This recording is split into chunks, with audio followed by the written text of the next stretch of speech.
Shalom Bapak Ibu Saudara yang terkasih dalam nama Tuhan Yesus. Apa kabar? Saya yakin dan percaya kabar kita semua luar biasa, amin. Karena kita punya Tuhan yang dahsyat. Haleluya. Mari Bapak Ibu Saudara kita bersatu di dalam doa. Bapa di dalam surga, terima kasih Tuhan. Engkau sungguh Allah yang dahsyat buat hidup kami. Engkau sungguh Tuhan yang teramat baik buat hidup kami. Terima kasih Tuhan. Terima kasih ya Bapa. Kami percaya Tuhan, Engkaulah yang memelihara setiap hidup kami. Engkau yang menyertai setiap hidup kami. Engkaulah juga Tuhan yang memberkati setiap hidup kami dengan berlimpah-limpah-limpah. Terima kasih Tuhan Yesus, terima kasih. Pada pagi hari ini Tuhan, kami mau menaikkan syukur kami yang terbaik melalui pujian penyembahan kami. Dan biarlah semuanya itu Tuhan manis kau dengar ya Bapa, dan menyenangkan hatimu. Terima kasih ya Tuhan Yesus, kami mau terus tinggal di dalam kasih setiamu ya Bapa. Dan hanya Engkaulah Tuhan yang layak. Terima segala pujian dan penyembahan kami. Terima kasih Bapa, kami serahkan ibadah kami dari awal sampai akhir. Kami percaya Tuhan, Engkau yang pimpin, dan kami percaya Tuhan, Engkau ada di tengah-tengah kami. Terima kasih Tuhan, kami serahkan doa kami hanya di dalam nama Tuhan Yesus dengan penuh ucapan syukur dan pengharapan kami. Haleluya, amin. Mari Bapak Ibu Saudara kita naikkan pujian ini. Segala pujian dan syukur hanya bagi Tuhan. Haleluya, haleluya.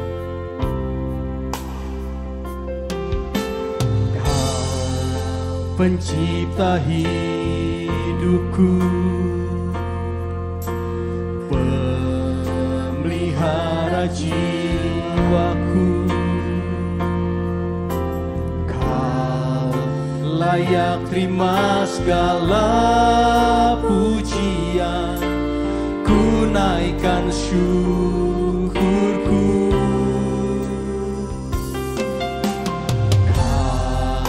Pemilik hidupku,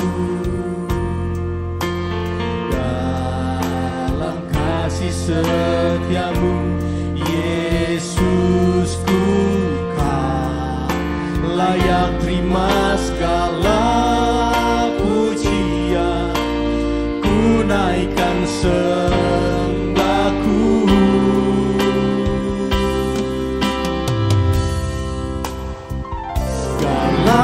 Pujian dan syukur bagimu, Allah yang mulia, kuduslah namamu.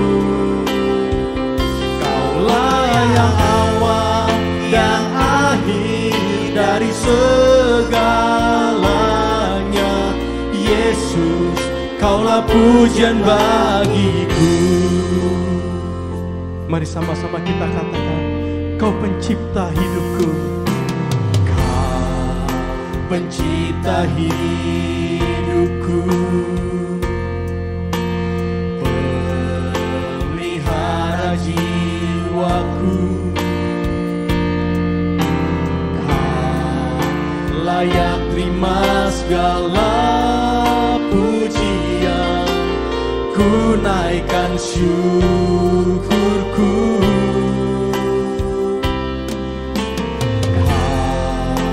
Pemilik hidupku, dalam kasih setiamu Yesusku, Kau layak terima segala pujian, ku naikkan sembahku. Segala pujian dan syukur bagimu, Allah yang mulia, kuduslah namamu. Kaulah yang awal, yang akhir dari segalanya, Yesus, Kaulah pujian bagiku.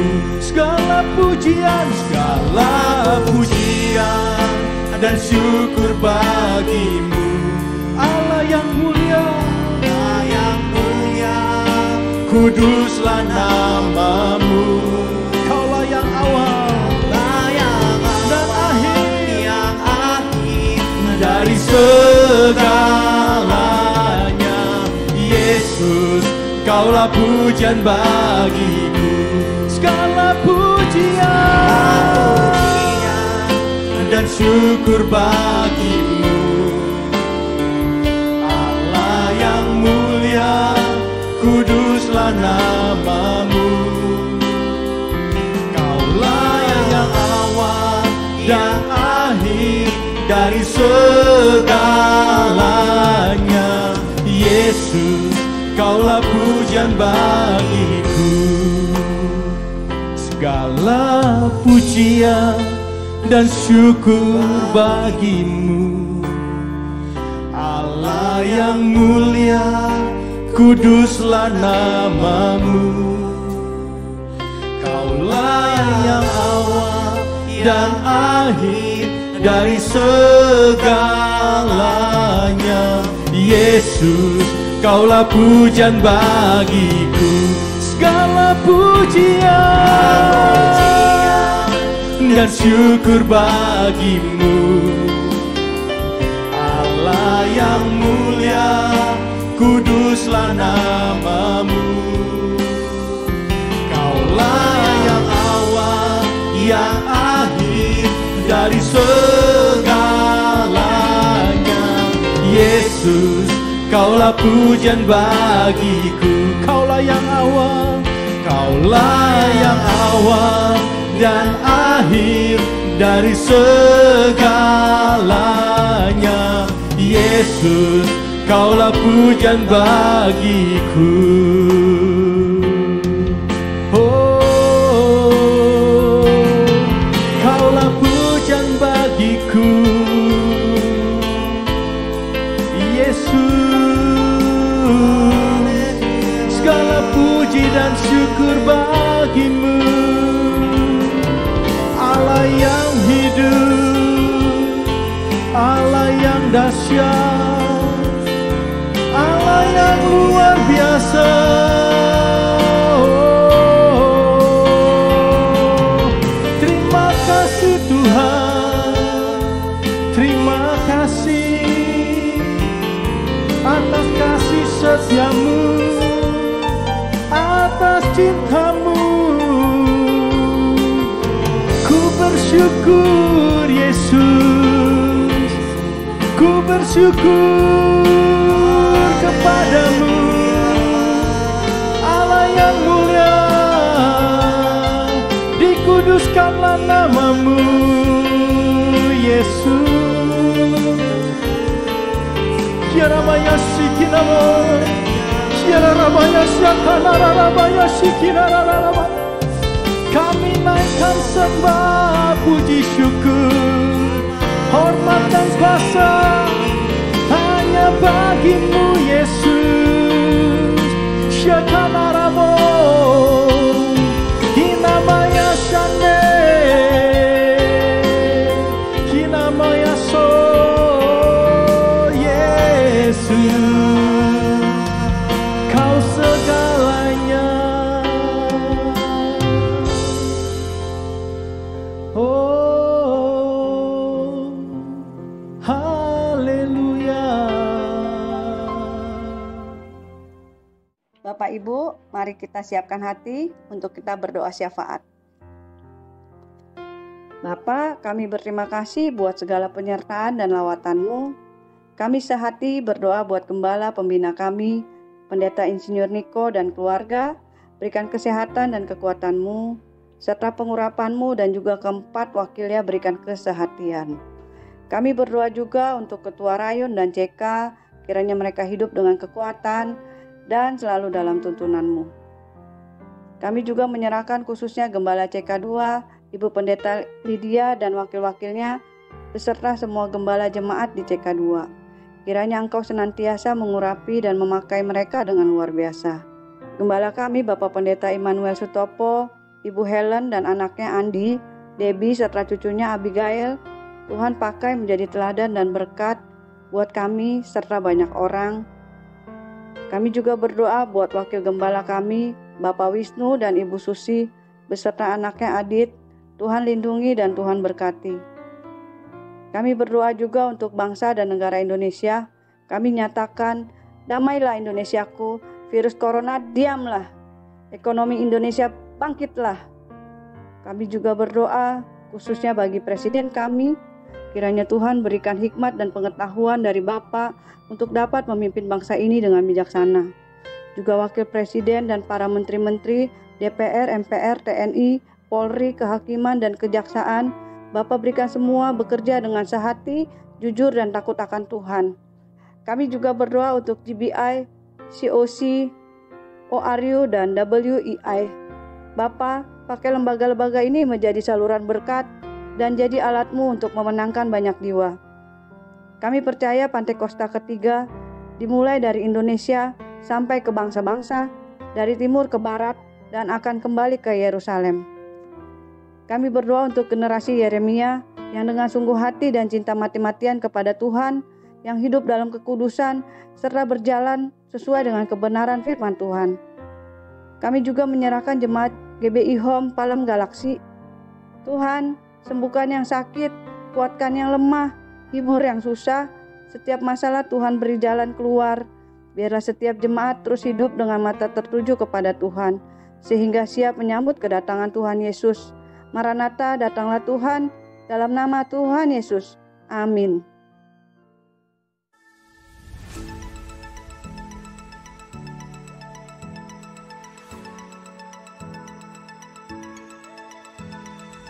Ibadah minggu depan akan dilaksanakan pada hari Minggu pukul 11 siang. Ibadah bersama dilaksanakan melalui aplikasi Zoom. Ibadah akan disertai dengan perjamuan kudus. Jemaat dipersilahkan menyiapkan roti dan anggur di rumah masing-masing. Roti dapat diganti dengan biskuit, anggur dapat diganti dengan sirup.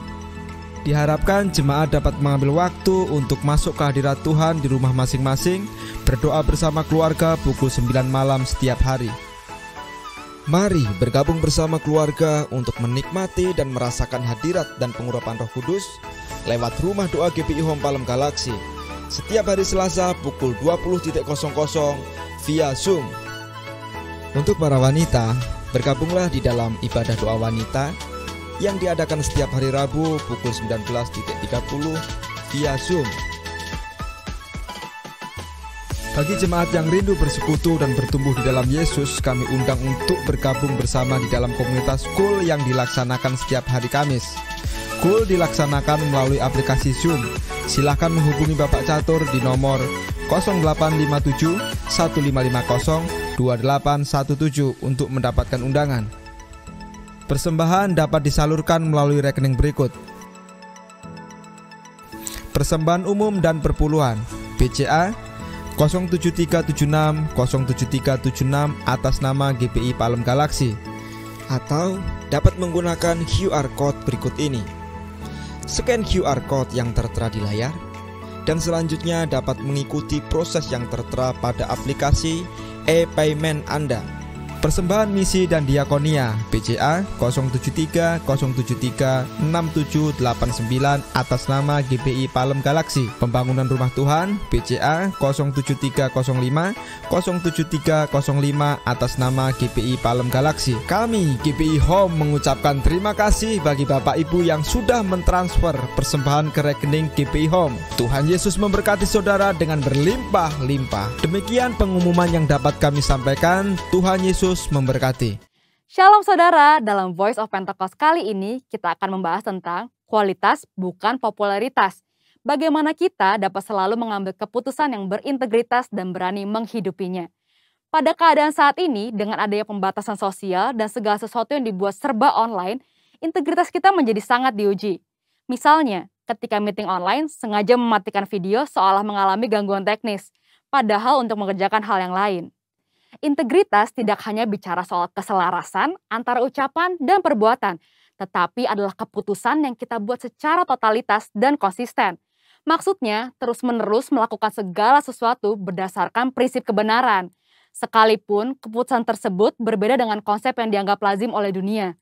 Bahkan jika keputusan tersebut terlihat merugikan untuk kita. Seperti yang diajarkan oleh Tuhan Yesus dalam Matius 5 ayat 37, jika ya, hendaklah kamu katakan ya. Jika tidak, hendaklah kamu katakan tidak. Apa yang lebih daripada itu berasal dari si jahat. kita harus selalu berhikmat serta siap untuk berpegang teguh pada prinsip kebenaran. Saudara mungkin pernah menghadapi situasi yang memaksa saudara melakukan sesuatu yang tidak benar, baik di pekerjaan, bahkan di pelayanan atau hubungan sosial, entah karena diminta atasan atau orang yang kita kasihi. Tapi justru pada situasi seperti inilah kita dapat menerapkan ajaran Kristus untuk memiliki keberanian dan hikmat untuk berkata tidak, sekalipun dengan berbagai resiko yang harus kita hadapi. Jika kita berkompromi satu kali saja, kita akan diminta berkompromi lagi di lain kesempatan. Lambat laun, kita akan menjadi terbiasa dan pada akhirnya tidak merasa lagi bahwa perbuatan tersebut salah. Setiap hari, kita dihadapkan oleh pilihan demi pilihan, tidak terkecuali tantangan dan godaan yang menguji ketaatan kita kepada Tuhan. Apa yang harus kita lakukan ketika tantangan atau godaan itu datang? Yang pertama, tidak larut dengan dunia. Di zaman postmodern ini, toleransi dibuat mengarah kepada kompromi yang berbeda dengan kebenaran Alkitab. Orang yang toleran selalu dianggap berpikiran luas, bebas, dan humanis. Sehingga orang percaya yang berani berdiri teguh dalam mempertahankan kebenaran firman Tuhan dalam kehidupan sehari-hari semakin berkurang. Kompromi pun sudah dianggap biasa di kalangan gereja yang dulu menekankan pentingnya ketaatan pada firman Tuhan. Keadaan ini mengingatkan akan kisah Daniel, seorang pemuda Israel yang mengalami pembuangan saat Yerusalem ditaklukkan oleh Babel.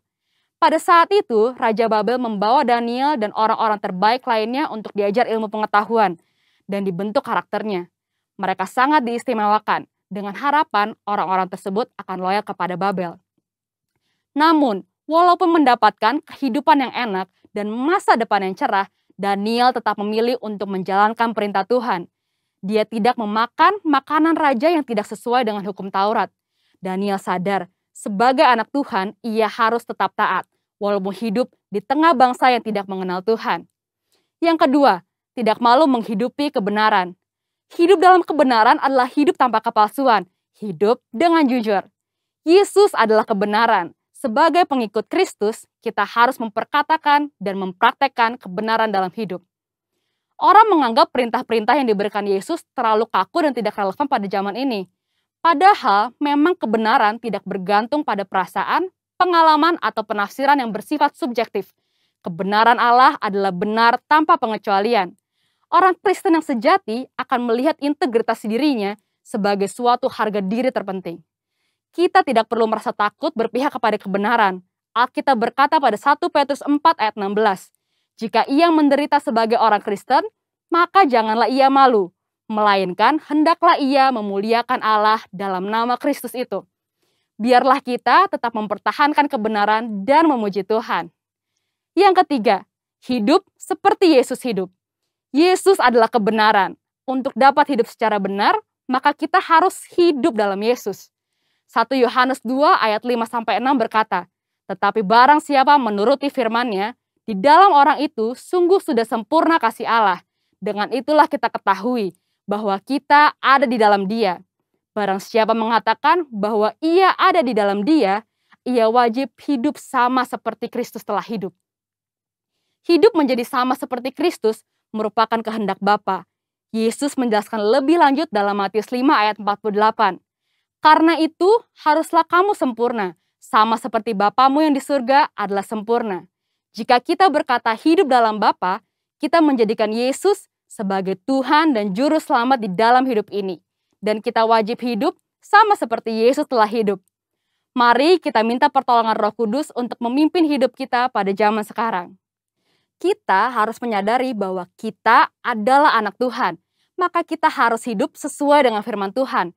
Seperti Kristus taat mengerjakan apa yang ditetapkan oleh Bapanya. Itulah yang menjadi kunci keberhasilan Kristus. Seringkali kita berpikir bahwa hidup sama seperti Kristus menjadikan hidup kita terkekang dan menderita.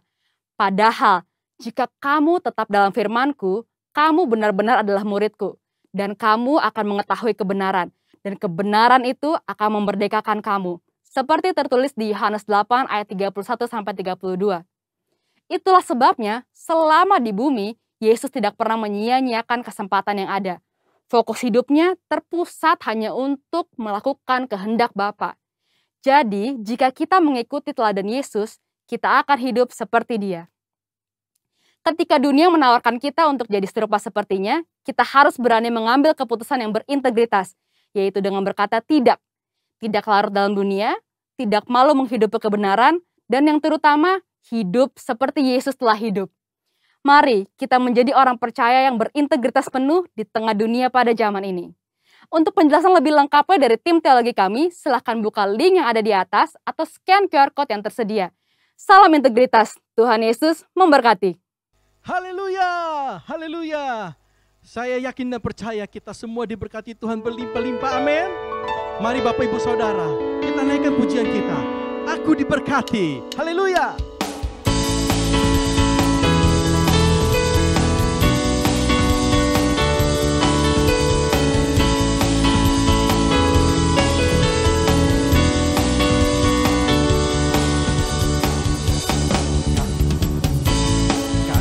Setiamu nyata bagiku, hikmat kebajikan tersedia bagiku,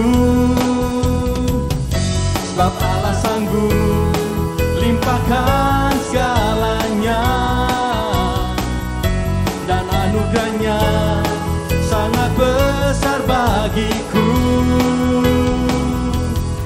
Aku diberkati, aku dilimpahi, karena Allah sanggup untuk menyediakan. Aku diberkati, aku dilimpahi, atas sempurna anugerah Tuhan bagiku. Semua diberkati. Terima kasih Yesus. Mari sama-sama kita katakan kasih setiamu. Kasih setiamu nyata bagiku, hikmat kebajikan tersedia bagiku, sebab Allah sanggup limpahkan segalanya, dan anugerahnya sangat besar bagiku. Sama-sama katakan, aku diberkati, aku dilimpahi, karena Allah sanggup untuk menyediakan. Aku diberkati, aku dilimpahi, atas sempurna anugerah Tuhan bagiku.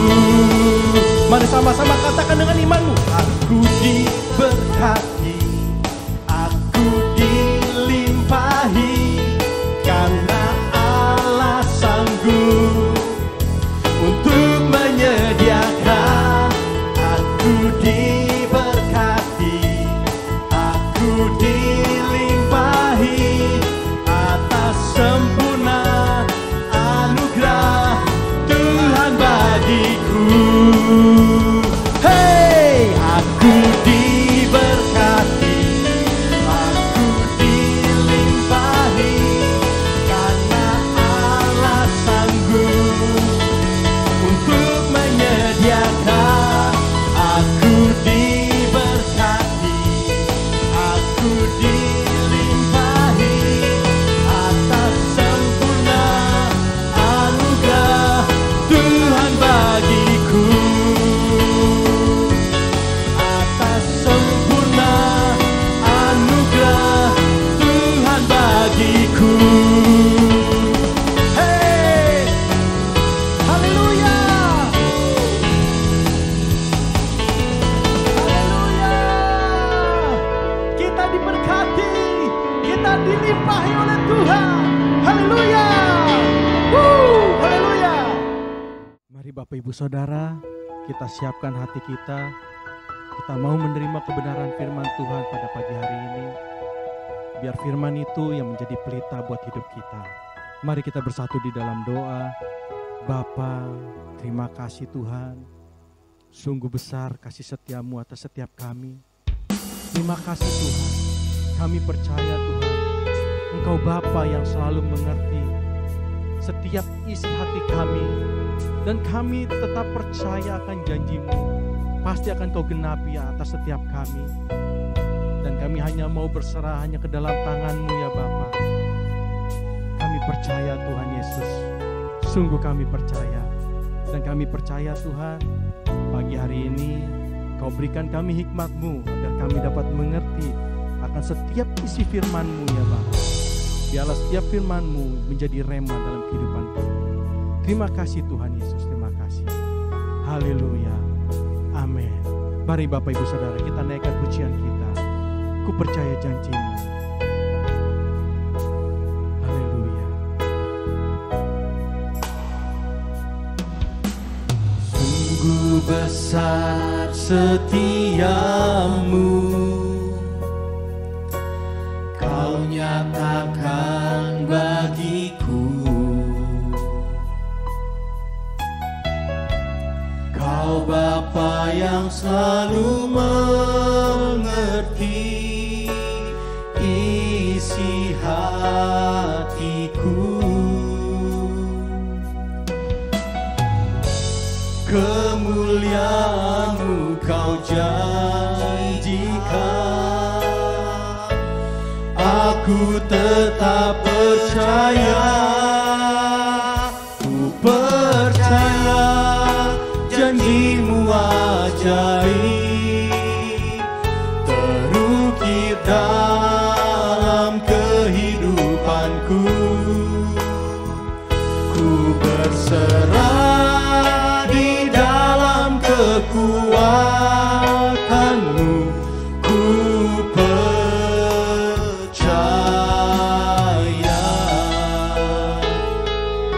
Kami percaya Tuhan, sungguh besar setiamu, sungguh besar setiamu. Engkau nyatakan bagi setiap kami. Amin. Kau Bapa yang selalu mengerti. Kau Bapa yang selalu mengerti isi hatiku. Kemuliaan-Mu Kau janjikan, aku tetap percaya. Ku percaya janji-Mu ajaib, terukir dalam kehidupanku. Ku berserah di dalam kekuatan-Mu. Hanya Kau segalanya bagiku. Ku percaya janji-Mu ajaib, terukir dalam kehidupanku. Ku berserah di dalam kekuatan-Mu. Ku percaya.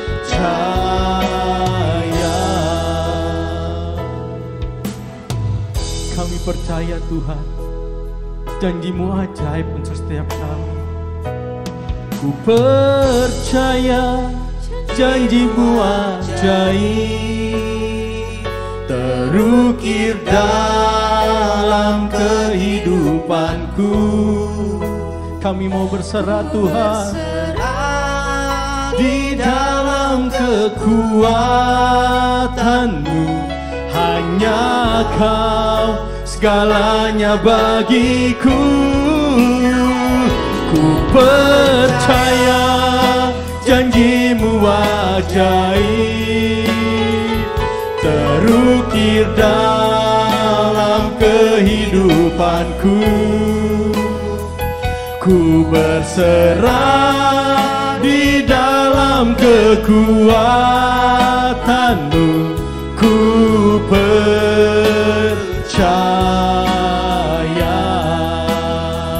Ku berserah di dalam dalam kekuatan-Mu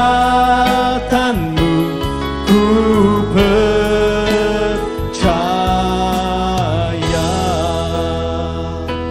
ku percaya.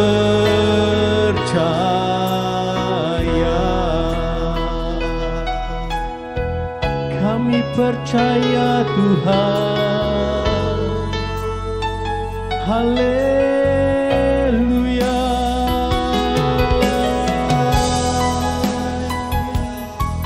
Haleluya. Kami percaya. Oh, dengan segenap hati, dengan segenap jiwa, kami percaya Tuhan. Haleluya.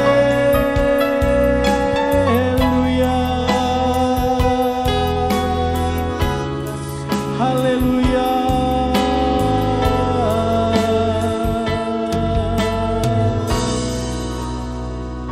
Oh, Yesus.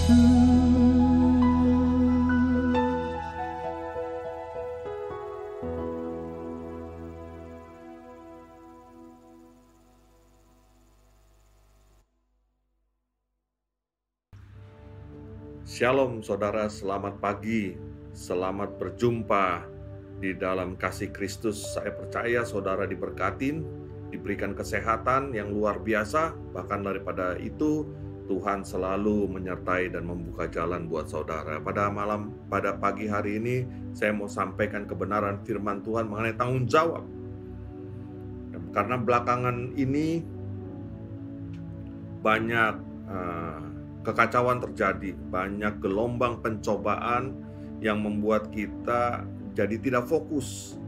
Ya, hari ini saya mau sampaikan kebenaran firman Tuhan supaya saudara mengingatkan kembali kepada saudara, supaya saudara ingat bahwa kita punya tanggung jawab sebagai orang Kristen. Ya, tentunya kalau tanggung jawab itu ada sebagai orang Kristen, kita kembali lagi, tanggung jawab apa sih gitu loh. Apakah kita sebagai orang Kristen memang punya tanggung jawab, atau kita hidup sebagai orang Kristen ya biasa saja, yang penting kita selamat. Ternyata tidak demikian saudara. Ya, banyak orang lupa, bahkan mereka menyimpang dari tanggung jawab, ya, sehingga mereka lari ya dari tanggung jawab. Bahkan lebih daripada itu, firman Tuhan katakan umatku binasa karena kurang pengetahuan akan firman Tuhan. Nah, hari ini saya mau sampaikan kebenaran firman Tuhan. Ternyata saudara, kalau ada tanggung jawab, tentunya kita punya perintah, punya tugas dari Tuhan Yesus supaya kita hidup menurut kehendak-Nya. Nah, di dalam Yohanes 15 ayat yang ke-16 katakan, bukan kamu yang memilih aku, tetapi akulah yang memilih kamu. Dan aku telah menetapkan kamu supaya kamu pergi dan menghasilkan buah, dan buahmu itu tetap. Supaya apa yang kau minta kepada Bapa dalam namaku diberikannya kepadamu. Nah, ternyata saudara, ada satu perintah di mana kita harus, ya, kita ingat saudara, bukan kita yang memilih Tuhan. Jangan ada yang bangga, tetapi Tuhan Yesus yang memilih kita. Nah, berbahagialah saudara, orang-orang Kristen, orang-orang percaya, karena saudara adalah orang pilihan. Nah, saudara dipilih oleh Tuhan Yesus untuk pergi dan menghasilkan buah, ya, dan buahmu itu tetap. Amin. Nah, ini adalah tugas kita, perintah Tuhan. Kenapa ini satu perintah Tuhan? Karena Tuhan sudah memilih saudara, sudah melakukan yang terbaik buat saudara. Nah, Tuhan pilih gak sembarangan orang. Saudara salah satu yang dipilih. Oleh sebab itu kita bersyukur. Dan saudara, di masa pandemik ini, jangan lupa tanggung jawab saudara, yaitu untuk pergi dan menghasilkan buah. Dan buah kita harus tetap, Artinya apa? Kalau bulan ini berbuah, bulan depan berbuah juga. Saudara jangan lupa ya. Nah saudara, apa buahnya manusia? Buahnya manusia adalah manusia itu sendiri. Ya, kalau manusia menghasilkan buah manusia. Jadi saudara diminta menghasilkan orang-orang yang seperti saudara, yang dipilih Tuhan. Amin. Nah, supaya apa? Firman Tuhan katakan dalam Yohanes ini, supaya apa yang kamu minta kepada Bapa dalam namaku, itu akan diberikan kepadamu, kepada saudara. Ya, Tuhan baik, Tuhan kasih kita tugas, Tuhan kasih kita perintah untuk kebaikan kita sendiri. Luar biasa Tuhan kita. Yang kedua saudara, apa sih tugas atau perintah Tuhan Yesus? Yang kedua itu adalah di dalam Matius 28 ayat 19 sampai 20, tidak lain dan tidak bukan adalah amanat agung. Amanat agung Tuhan Yesus katakan begini, pergi, jadikanlah semua bangsa muridku, baptis mereka dalam nama Bapa, Putra, dan Roh Kudus, dan ajar mereka seperti yang telah kuperintahkan kepadamu, dan ketahuilah, aku akan menyertaimu senantiasa sampai akhir zaman. Nah, yang kedua, kita diminta untuk menjadikan semua bangsa murid Yesus dan mengajar mereka. Maka janji Tuhan, kembali lagi ada perintah, ada berkat yang Tuhan kasih, yaitu hadiahnya adalah aku akan menyertaimu sampai akhir zaman. Banyak orang mau terima berkatnya, tidak mau melakukan perintah Tuhan. Jangan lupa saudara, ya. Jadi 2 ayat ini ada satu lagi saudara perintah Tuhan, yaitu di dalam Kisah Para Rasul 1 ayat yang ke-8, firman Tuhan katakan begini, tetapi kamu akan menerima kuasa kalau Roh Kudus turun ke atas kamu, dan kamu akan menjadi saksiku di Yerusalem dan di seluruh Yudea dan sampai Samaria dan sampai ke ujung bumi. Nah saudara, ingat,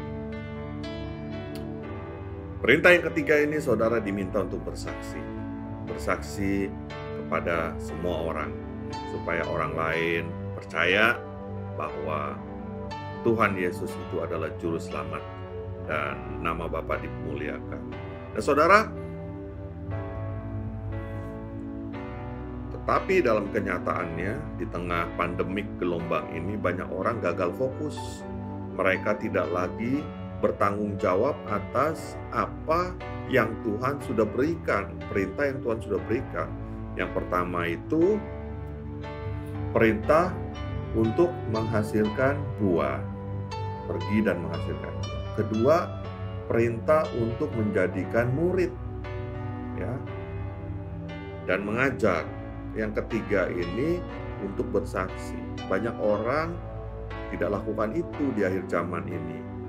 Mereka lebih banyak memikirkan bagaimana mereka terbebas dari pandemik, terbebas dari COVID, terbebas dari krisis ekonomi. Mereka berjuang mati-matian untuk berusaha untuk memperoleh apa yang mereka inginkan, tapi lupa tanggung jawabnya sebagai anak Tuhan, sebagai orang percaya. Nah, saya coba mengklasifikasikan ada 3 jenis orang Kristen, kelompok besar orang Kristen. Yang pertama adalah orang Kristen yang bertanggung jawab, yaitu orang Kristen yang bersaksi, memberitakan Injil, tetapi mereka merasa itu adalah suatu keharusan. Dan biasanya mereka tidak expose di dalam kehidupan mereka. Ya, mereka rasa itu nggak perlu diekspos karena itu menjadi satu keharusan, tanggung jawab saya sebagai orang Kristen. Nah, ada orang Kristen yang kedua adalah orang Kristen yang tidak bertanggung jawab, yang bersaksi, mereka memberitakan Injil, tetapi mereka menjadi sombong, menggantikan posisi Tuhan, bagi dirinya, dan dia merasa bahwa dia di atas dari jemaat yang lain posisinya dan lebih rohani. Nah, ini adalah contoh orang Kristen yang tidak bertanggung jawab, ya. Dia bersaksi tapi dia memposisikan dirinya sebagai pengganti Tuhan, ya, sehingga dia berharap jemaat-jemaat bisa melayani dia, menghormati dia, bahkan menjadi pengikutnya, bukan menjadi pengikut Kristus. Itu adalah orang Kristen yang tidak bertanggung jawab. Yang ketiga adalah orang Kristen yang biasa. Orang Kristen yang biasa ini adalah orang Kristen yang tidak mau bersaksi. Dia tidak merasa perlu untuk bersaksi, dia tidak merasa perlu untuk memberitakan Injil, karena dia merasa tidak layak. Dia merasa tidak pintar bicara. Dia merasa, aku ini bukan pendeta, aku orang biasa. Nah, ada 3 kriteria orang yang seperti ini, ya. Nah, kita lihat apa yang Rasul Paulus katakan, ya. Coba kita belajar dari yang Rasul Paulus katakan. Kita baca di 1 Korintus pasal 9 ayat 16. Apa yang Rasul Paulus katakan? Nah, saudara, saya mau sampaikan kebenaran firman Tuhan ini di dalam 1 Korintus 9 ayat 16. Kalau kita baca sama-sama, karena jika aku memberitakan Injil, aku tidak mempunyai alasan untuk memegahkan diri. Itu Rasul Paulus katakan. Lalu berikutnya dikatakan, sebab itu adalah keharusan bagiku. Nah, berikutnya adalah Rasul Paulus katakan, celakalah aku jika aku tidak memberitakan Injil. Wow, luar biasa. Ini jadi satu pertanyaan waktu saya baca ayat ini. Kenapa sih memberitakan Injil itu satu keharusan bagi Rasul Paulus? Dan Rasul Paulus katakan, celakalah aku jika aku tidak memberitakan Injil. Tetapi kita lihat orang-orang percaya saat ini, mereka yang sudah dipilih Tuhan, mereka merasa biasa aja kalau tidak memberitakan Injil. Bukan satu keharusan. Kan ada gembala sidang, kan ada penginjil evangelis, ada juga pengerja gereja. Bukan aku sibuk nggak bisa gitu. Nah, saudara, saya coba bongkar kata keharusan di sini. Keharusan di sini dalam bahasa aslinya itu dikatakan anangkai. Anangkai ini itu merupakan satu keharusan, satu kesusahan buat saya kalau saya nggak melakukannya gitu loh. Atau karena satu paksaan, saudara. Paksaan ini artinya harus, mau nggak mau harus gitu loh. Ya, atau automatically dengan sendirinya. Ya. Atau dipaksa oleh undang-undang yang mengharuskan kita melakukan itu gitu. Contohnya ya, saudara, kita orang Jakarta misalnya, kita tinggal di Jakarta, kita harus mau nggak mau punya KTP Jakarta. Kalau tidak, ya kita tidak jadi warga Jakarta yang legal, jadi ilegal gitu. Nah, ini satu keharusan. Ini yang disebut anangkai, saudara. Jadi memberitakan Injil itu, bersaksi itu jadi satu keharusan. Kalau saudara menyebut diri saudara orang Kristen, maka saudara wajib memberitakan Injil. Gitu. Sampai Rasul Paulus katakan, celaka kalau aku tidak memberitakan Injil. Coba kita lihat berikutnya, next. Ya. Ada beberapa ayat pendukung, ya, di dalam 2 Korintus 9 ayat 7 katakan, hendaklah masing-masing memberikan menurut kerelaan hatinya. Memberi, ini dalam hal memberi. Jangan dengan sedih hati atau karena paksaan. Nah, paksaan ini anangkai, saudara. Sebab Allah mengasihi orang yang memberi dengan sukacita. Haleluya. Artinya apa? Kalau saudara memberi dengan tidak rela, dengan sedih hati, dengan berat, maka Allah tidak akan berkati. Jadi dengan paksaan ini, yang disebut anangkai ini, saudara harus, mau nggak mau deh, kalau memberi harus dengan sukacita, dengan hati yang gembira. Amin. Nah, yang kedua, ayat pendukungnya adalah Ibrani 7 ayat 12 katakan begini, saudara. Sebab jikalau imamat berubah, dengan sendirinya akan berubah pula hukum Taurat itu. Nah, saudara, kita tahu hukum Taurat ditulis di kitab imamat. Jadi kalau kitab imamat ini berubah, maka dengan sendirinya ini artinya anangkai. Secara otomatis, maka hukum Taurat akan berubah kalau kitab imamat dirubah. Karena Hukum Taurat adanya di kitab Imamat. Gitu. Jadi ini untuk memperjelas kata Anankai. Yang ketiga itu Filemon 1 ayat 14. Tetapi tanpa persetujuanmu, aku tidak mau berbuat sesuatu, supaya yang baik itu jangan engkau lakukan seolah-olah dengan paksa, melainkan dengan sukarela. Jadi saudara,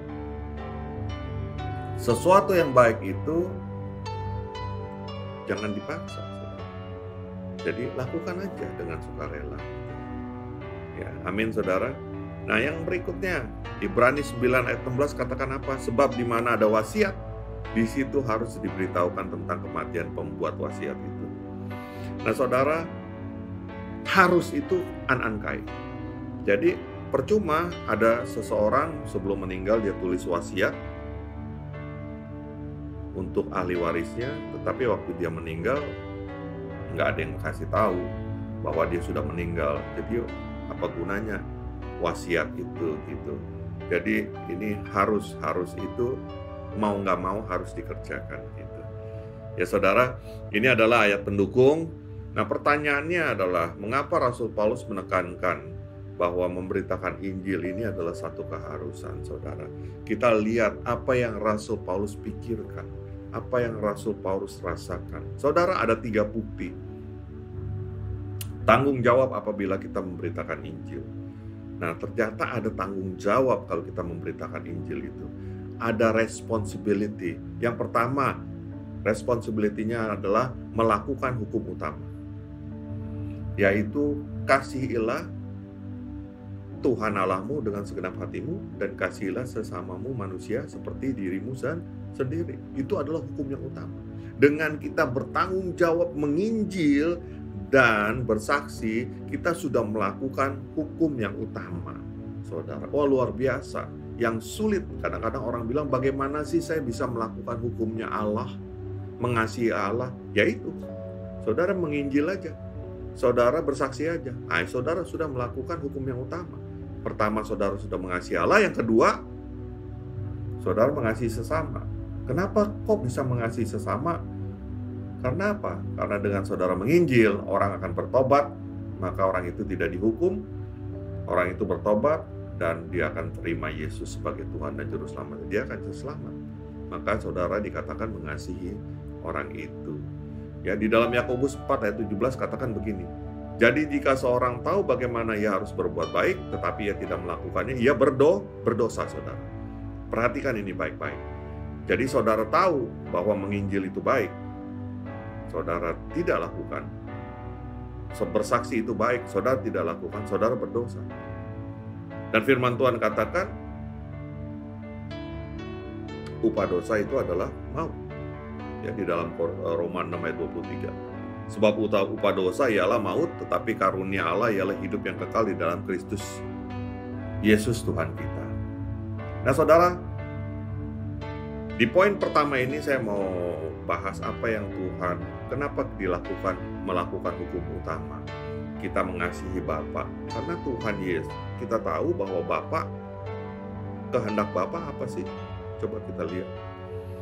Di dalam 2 Petrus pasal 3 ayat 9 katakan begini saudara. Tuhan tidak lalai menepati janjinya, sekalipun ada orang yang menganggapnya sebagai satu kelalaian. Tetapi ia sabar terhadap kamu karena ia, ingat saudara, ia menghendaki supaya jangan ada yang binasa. Allah menghendaki tidak ada satu orang pun binasa di dalam dunia ini, melainkan supaya semua orang berbalik dan bertobat. Itulah kehendak Bapa di surga. Sehingga kenapa sih dia lalai? Kenapa sih Allah nggak datang? Tuhan Yesus nggak datang?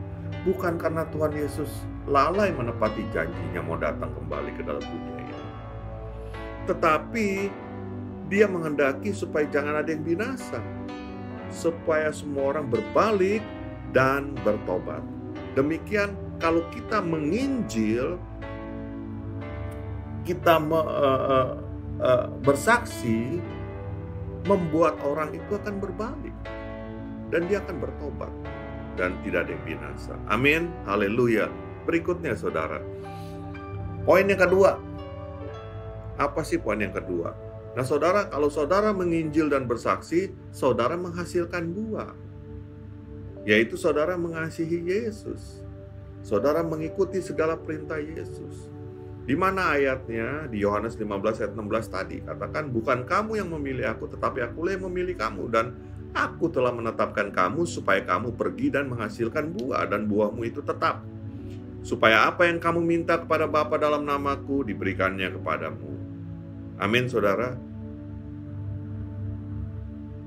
Tuhan sudah pilih saudara untuk menghasilkan buah. Dengan cara menginjil dan bersaksi, saudara akan menghasilkan buah-buah. Dan buah itu tetap kalau saudara lakukan sampai Tuhan kembali.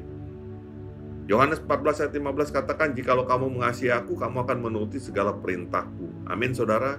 Nah saudara, perintah Tuhan adalah saudara menghasilkan buah. Dan buahmu itu tetap.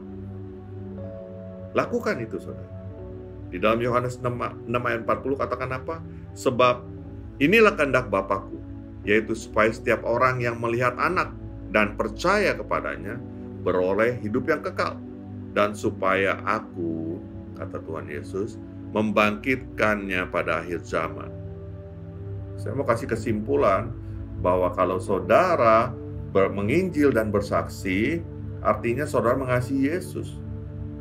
Dan kalau saudara mengasihi Yesus, artinya apa? Saudara pernah melihat Dia dan percaya kepada Dia. Kalau saudara percaya kepada Dia, responnya Tuhan satu, yaitu Tuhan menjamin saudara beroleh hidup yang kekal, dan Tuhan Yesus akan membangkitkan saudara pada akhir zaman. Yohanes 6 ayat 40. Ini firman Tuhan katakan. Haleluya. Poin yang ketiga, saudara. Kalau saudara menginjil dan bersaksi, saudara akan menjadi saksi Kristus. Kalau saudara menjadi saksi Kristus, saudara menyenangkan Roh Kudus. Nah saudara, firman Tuhan katakan, tetapi kamu akan menerima kuasa kalau Roh Kudus turun ke atas kamu. Dan kamu akan menjadi saksiku di Yerusalem dan di seluruh Yudea dan Samaria dan sampai ke ujung bumi. Artinya apa saudara? Artinya saudara terima Roh Kudus untuk bersaksi. Terima Roh Kudus bukan untuk sosokan, supaya orang lihat kita bisa berbahasa roh, supaya orang lihat kita bisa melakukan tanda mukjizat, tetapi untuk bersaksi. Untuk melengkapi saudara, untuk bersaksi. Tetapi berapa banyak orang sekarang gagal fokus yang saya katakan tadi. Mereka berdoa dengan bahasa roh, mereka berdoa minta dipenuhi Roh Kudus, tetapi mereka tidak mau bersaksi, mereka tidak mau menginjil. Nah ini salah besar saudara. Artinya apa? Artinya saudara mendukakan Roh Kudus. Di dalam Efesus pasal 4 ayat ke-30 katakan apa? Dan janganlah kamu mendukakan Roh Kudus Allah yang telah memateraikan kamu menjelang hari penyelamatan. Ini jelas dipesan oleh Rasul Paulus kepada jemaat di Efesus untuk akhir zaman, supaya jangan saudara sampai mendukakan Roh Kudus. Artinya apa? Saudara yang sudah dipenuhi, ditumpangkan tangan oleh para rasul dan dipenuhi dengan Roh Kudus, jangan sampai saudara tidak bersaksi. Itu arti pesan. Jangan sampai saudara tidak menginjil. Karena apa? Itu akan mendukakan Roh Kudus. Roh Kudus yang tinggal di dalam diri orang percaya adalah oknum yang dapat mengalami duka dan atau kesedihan. Kesedihan yang mendalam, sebagaimana halnya Kristus Yesus ketika dia menangisi Yerusalem atau bersedih pada peristiwa-peristiwa yang lain. Banyak ayatnya saudara. Di dalam Roma 8 ayat 9 bisa saudara baca, 1 Korintus 6 ayat 19 saudara bisa baca, Matius 23 ayat 37, Markus 3 ayat 5, Lukas 19 ayat 41, Yohanes 11 ayat 35. Saudara bisa baca itu semua.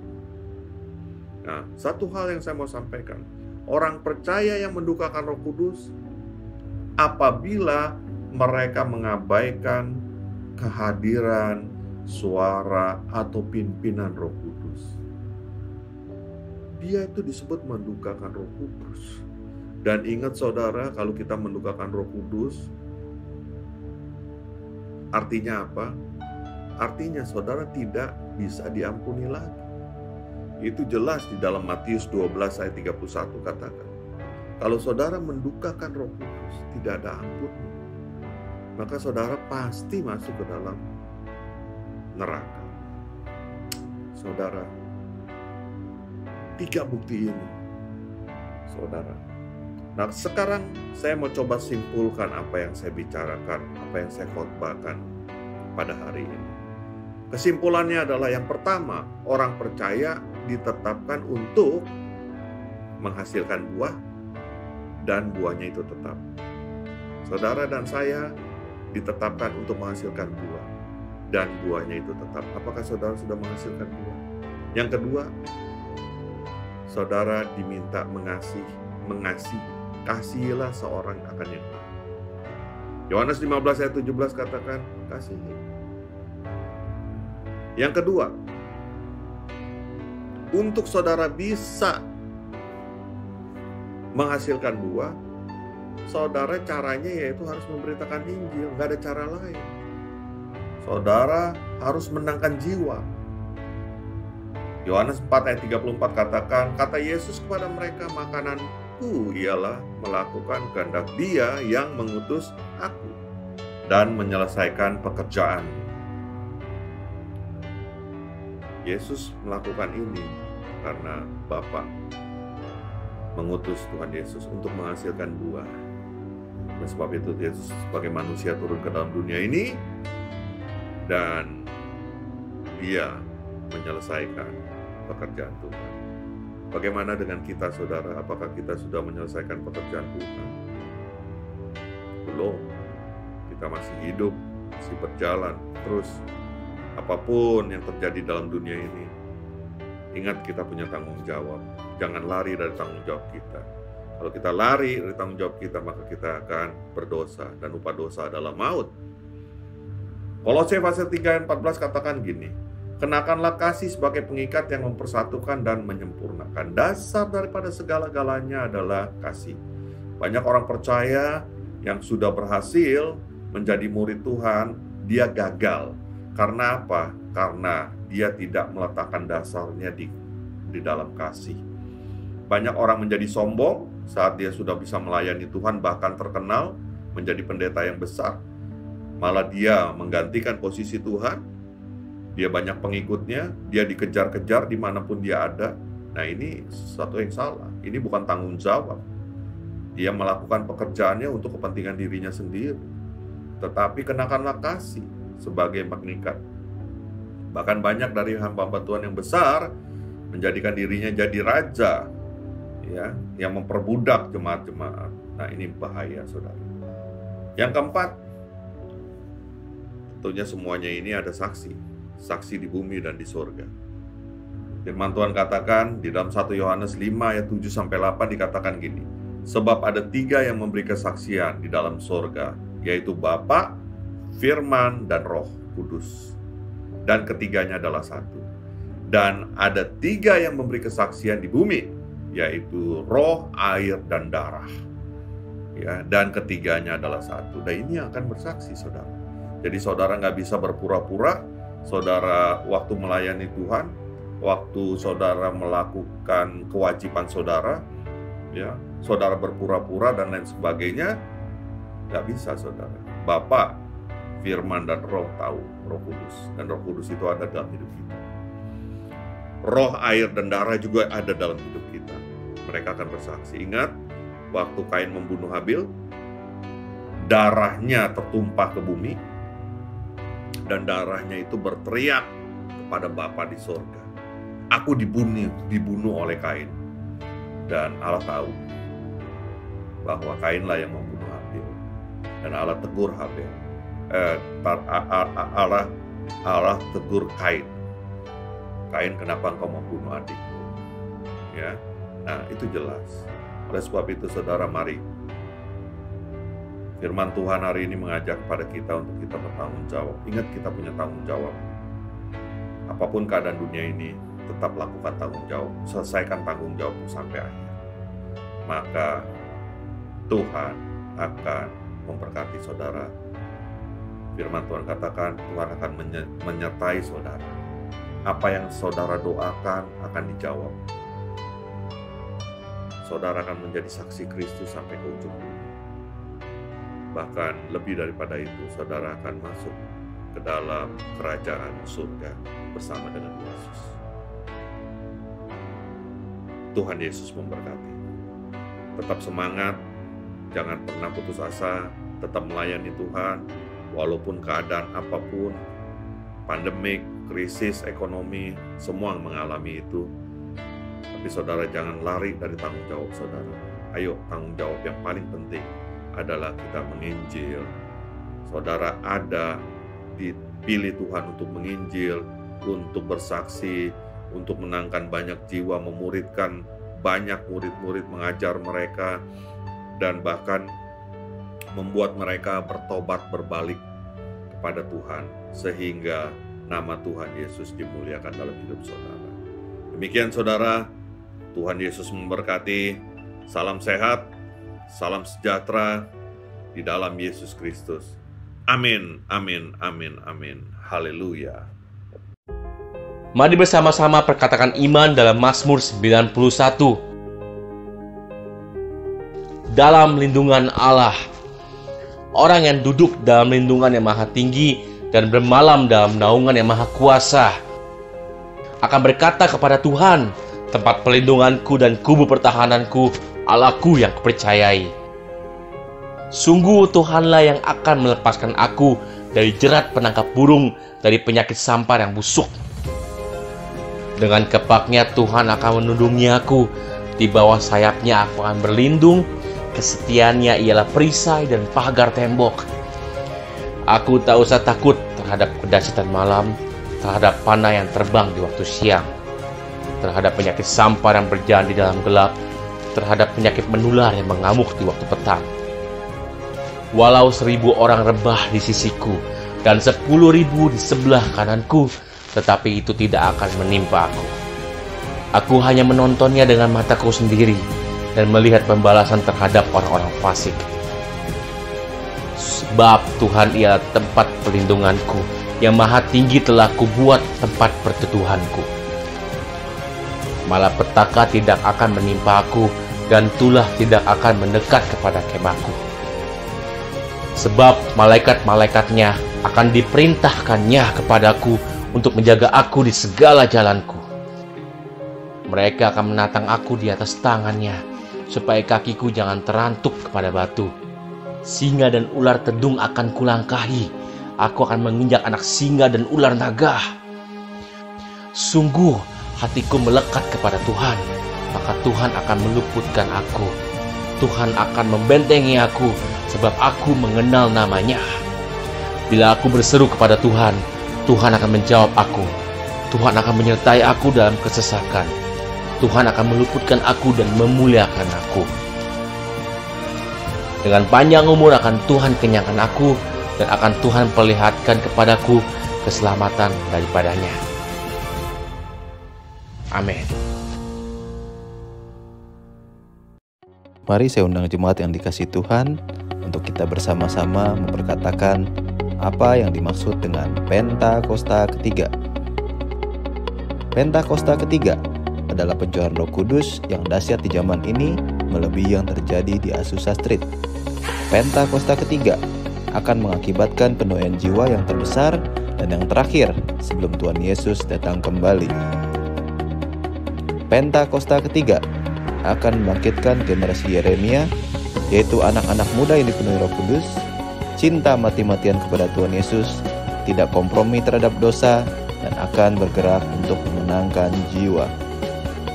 Pentakosta ketiga lahir di Indonesia dan bergerak ke bangsa-bangsa. Gerakan ini dari timur ke barat dan akan kembali ke Yerusalem. Pentakosta ketiga akan memberikan kuasa untuk menyelesaikan amanat agung, dan setelah itu Tuhan Yesus datang kembali. Amin.